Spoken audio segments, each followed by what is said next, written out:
How's it going, everyone? GSmith64 here, and today we're doing something a little different. I'm doing a mod update thing on where mod of the day has been, and kind of showing you the process of how I pick mods for mod of the day, like how the thought process goes for all of it. So the reason there hasn't really been any mod of the day updates or anything like that is because we're kind of in like a dry spell for mods right now. I mean, there's like a couple decent ones I could show off, but they're kind of bland mods or just really simple mods. And there's nothing wrong with that, but those aren't the kind of mods I want to show off. I want to show off mods that add in weapons, that add in a new follower, that add a new quest, that add a new clothes, adds in a new place to live, and all of those things. And right now we're kind of just in a dry spell for mods. Although this might be one for a future video. Look forward to that. But part of the issue with mods, I know controller disconnected, yada yada yada. But part of the issue with the mods is that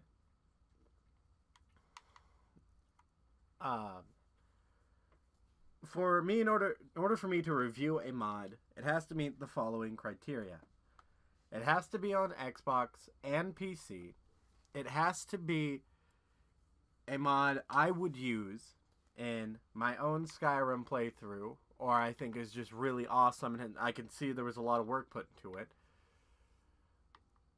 And it has to be a mod that I can show you how to use. Well, it doesn't have to be how I show you how to use, but essentially that I can get the basics of it to show you guys what you need to do or where you need to go for, like, quest mods, for example. Like, I have it installed here somewhere. Let me find it. Excalibur here. When I did this mod, there's a certain spot you have to go to get the sword yourself, or you can craft it. I wanted to make sure I had the location discovered so I could show you exactly where to get it and how to get it. So that way, when people in the comments ask, hey, where do I get this from? I can just give you a time link to the video.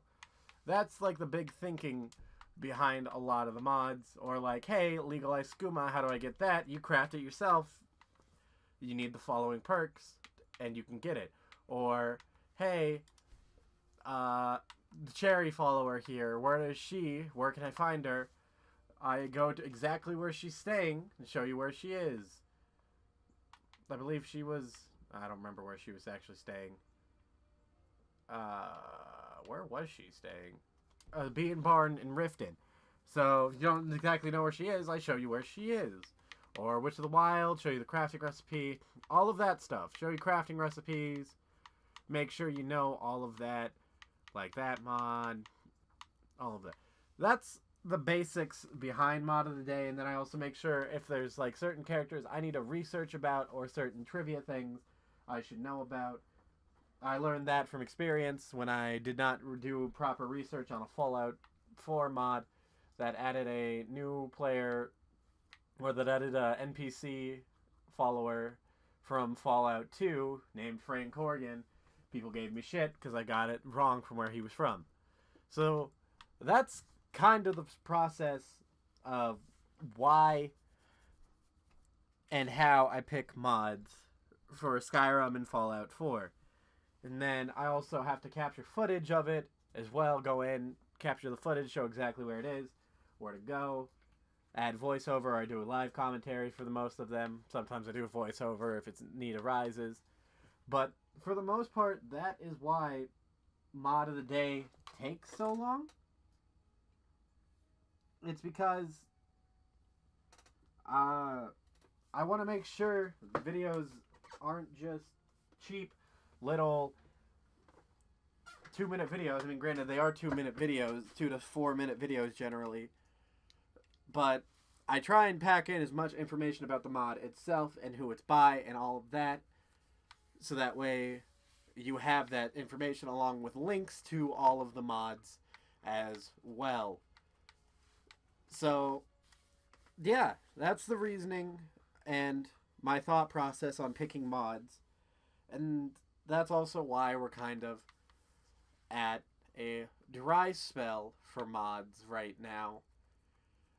Because I also review mods on Xbox, so not on PC, so I can't just install hundreds upon hundreds of mods and just be like, this is the mod I want to use, this is the mod I want to review today, and all of that.